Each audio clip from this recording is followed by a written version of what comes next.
자네의 상황이 안타깝기는 하지만 지금 자네는 판단력이 너무 흐려진 것 같아.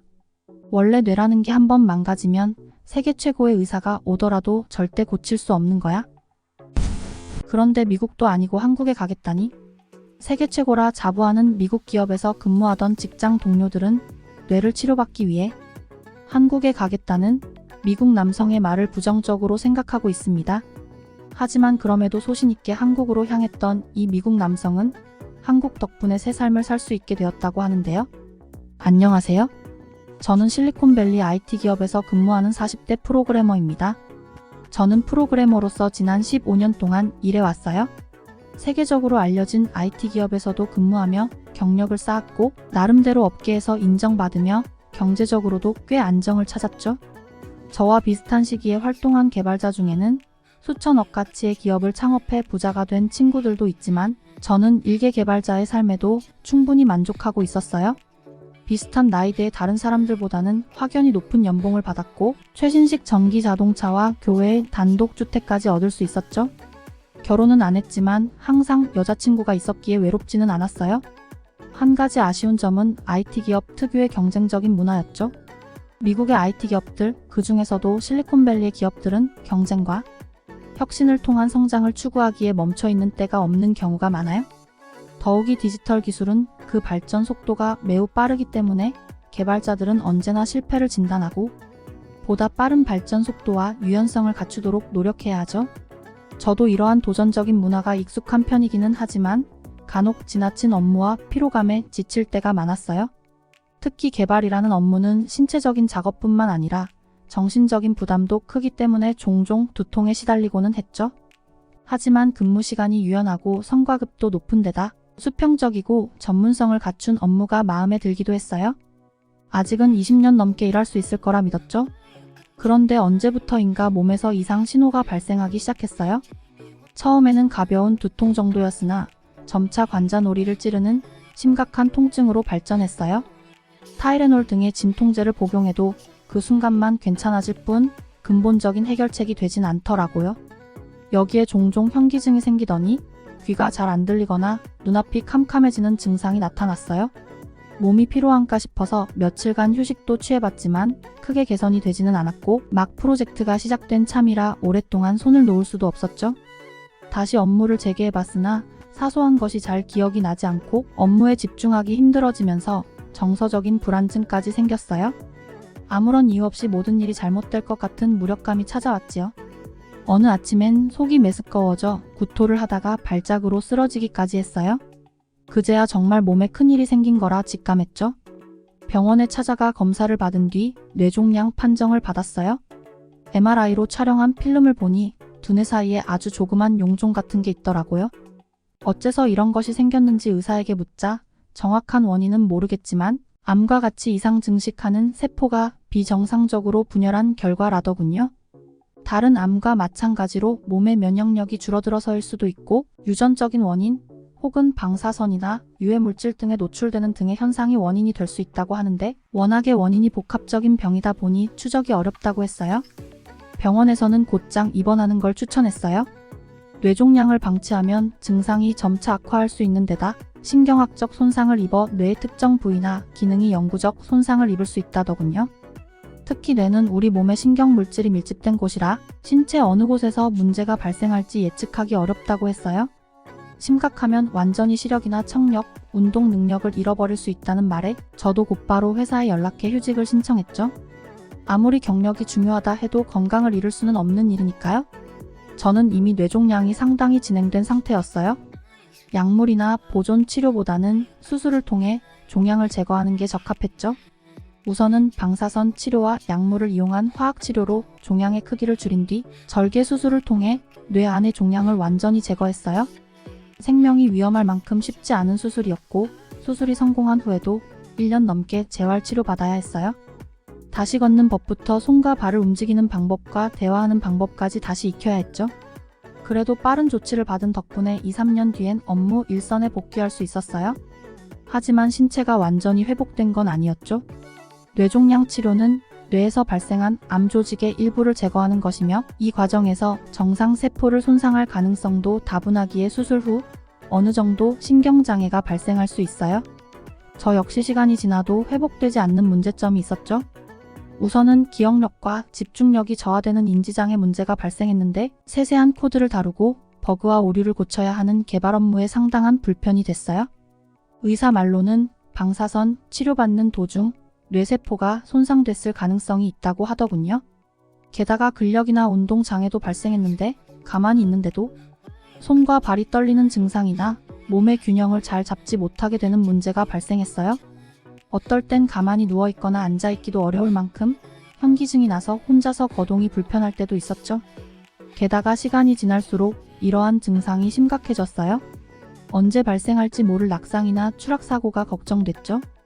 게다가 호르몬의 이상으로 피곤해지는 때가 많았고 우울감이나 불안증 같은 정서적 변화에 시달리는 때가 늘어났어요. 거의 언제나 심리적 스트레스와 부담감을 안고 살아 성격 자체도 짜증스럽게 변했죠. 저를 알던 주변 사람들은 저라는 사람이 망가지는 걸 안타까워했어요. 하지만 제가 다니던 병원에서는 더는 도와줄 것이 없다며 천천히 몸을 회복하는 것이 최선이라고 했죠. 저는 시간이 지날수록 걱정이 됐어요. 인터넷을 검색해 뇌종양 수술 후 후유증을 회복할 방법을 찾아봤죠. 의사의 말대로 대부분은 자연 회복을 바랄 수밖에 없으며 뇌 기능을 회복하는 건 쉽지 않은 과정이라고 했지만 동양권 선진국 중에서는 뇌 손상을 회복하는 보존적 치료를 제공하는 곳도 적지 않더라고요. 그 중에서 많은 분이 선호하는 곳은 한국이었어요. 뇌가 충분한 휴식과 회복을 거칠 수 있게 치료와 생활 관리를 해주는 한방병원이 유명하더라고요. 제게 한국이라는 나라는 삼성과 K-팝 가수의 나라 정도의 이미지만 갖고 있었어요. 실제 한국에 머물며 치료를 받는다는 건 상당한 도전이었죠. 하지만 이대로 건강이 악화하는 걸 보고만 있을 수는 없었어요. 먼저 한국에 다녀온 환자분들의 후기도 살펴봤는데 하나같이 만족했다는 평이 많더라고요. 오랫동안 머물기에 치안과 인프라도 좋고 미국의 병원보다 치료 비용도 적게 든다고 하더군요. 2, 3년 동안 일을 못했던 저에겐 의료 비용이 저렴하다는 장점이 매우 크게 다가왔어요. 제가 방문한 병원은 파킨슨병과 손해 위축증 등의 뇌질환을 전문으로 다루는 병원이었어요.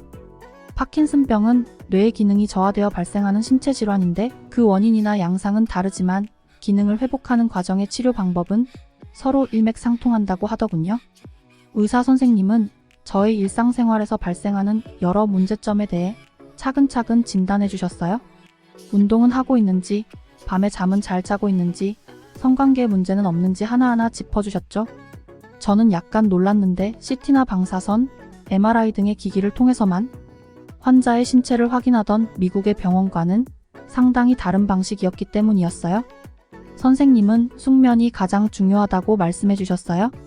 수면이라는 것은 우리 두뇌의 조직을 회복시키는 과정으로 저처럼 정신적 스트레스를 많이 받는 사람들에겐 잠을 자는 것이 뇌 기능을 강화하는 중요한 요소라더군요. 그러면서 수면제를 처방받지는 말라고 하셨는데 대부분의 수면제는 깊은 잠을 자기 어려울 뿐만 아니라 화학물질이 뇌 조직에 자극을 준다고 하더군요. 그렇다 보니 무기력한 몸 상태에서 나아지기 힘들다며 병원의 도움을 받아 심신을 안정시키고 몸을 이완시켜 숙면하는데 도움을 준다고 강조했어요. 그저 잠을 잘 자게 해준다는 말에 저는 약간 의아해졌죠. 여기에 운동치료의 중요성을 강조했어요.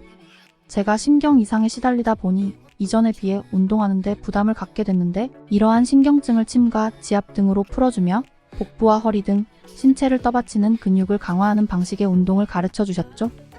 헬스장에서 하는 웨이트 트레이닝 같은 것은 아니었고 각종 기구를 이용한 스트레칭이나 간단한 근력 운동 방식의 치료 프로그램이었어요. 처음에는 별것 아니라고 생각했지만 계속하다 보니 특정 근육에 자극이 오며 몸이 뜨거워지고 땀이 흘러나왔죠. 몸을 많이 움직이지도 않고 운동 효과를 보는 게 신기했어요. 간호사분들이 운동 성과와 횟수를 기록하고 증상의 변화를 확인하는 등 관리 면에서도 철저했죠. 심리적 두려움과 부담감에 대한 상담도 진행해 주셨어요. 선생님 말씀이 수면제와 마찬가지로 항우울제와 안정제도 뇌의 조직을 해친다더군요. 약에 의존할 경우 안정 효과가 빠르게 찾아오지만 나중에는 내성이 생겨 더욱 많은 약을 먹어야 하고 신체에 미치는 악영향이 커져 의존성이 발생할 수 있다고 하더라고요. 그 대신 명상과 상담을 통해 고민을 해결하고 스트레스를 줄일 수 있는 방법을 찾아주신다고 했어요. 의무적으로 하는 상담이 아닌 저의 깊은 내면에 담긴 스트레스를 얼마든지 털어놓을 수 있게 배려해 주셨죠. 저는 상담을 하며 몇 번이나 감동을 받았어요. 환자를 그저 치료 대상으로만 보는 미국과 달리 환자인 저를 인간적으로 공감해 주시는 점이 너무나 고마웠어요. 그렇게 한두 달이 지나자 서서히 몸이 가벼워지기 시작했어요. 잠을 잘 자다 보니 매일 아침이 개운했고 온종일 몸에 활력이 돌아 사고방식까지 점차 긍정적으로 변화하더군요. 더욱이 매일 규칙적인 운동을 한 덕분에 신체의 근육과 관절이 튼튼해지며 이전처럼 손발이 떨리거나 어지럼증에 시달리는 경우가 줄어들게 됐어요. 모든 치료법이 약물과 수술에 의존하지 않고 생활 습관을 개선한 결과라는 점이 놀라웠죠. 선생님 말씀이 뇌종양의 경우 암세포가 재발하지 않게 관리하는 것이 중요하다고 했어요. 수술을 통해 종양을 제거해도 얼마든지 같은 문제가 재발할 수 있는데 이를 억제하기 위해서는 신체의 면역력을 강화하는 것이 핵심이라 하더라고요. 정상 세포가 건강해야 암세포의 증식을 막을 수 있고 몸을 보다 안정된 상태로 유지할 수 있다고요. 잠을 잘 자고 식습관을 개선하고 정신적 스트레스를 줄이는 건 이처럼 몸의 건강을 개선하는 첫 번째 단계랬어요. 여기에 지속적인 운동을 통해 체력을 다져야 한다고 하셨죠. 이제 저는 과도한 업무를 피하려고 해요. 일과 업무의 균형을 찾아 뇌세포가 부담받는 일을 줄이려고 하고 있죠. 어느 한쪽에만 치우쳐 생활의 균형을 잃어버리다 보면 언제 또 건강이 악화하는 현상이 발생할지 몰라요. 이러한 삶의 지혜를 깨우치고 건강을 되찾게 해준 한국의 의료 서비스에 감사드리며 이만 사연을 마치요. 듣기 주셔서 감사합니다. 오늘의 영상은 이게 전부입니다. 모두가 건강하길 바랍니다.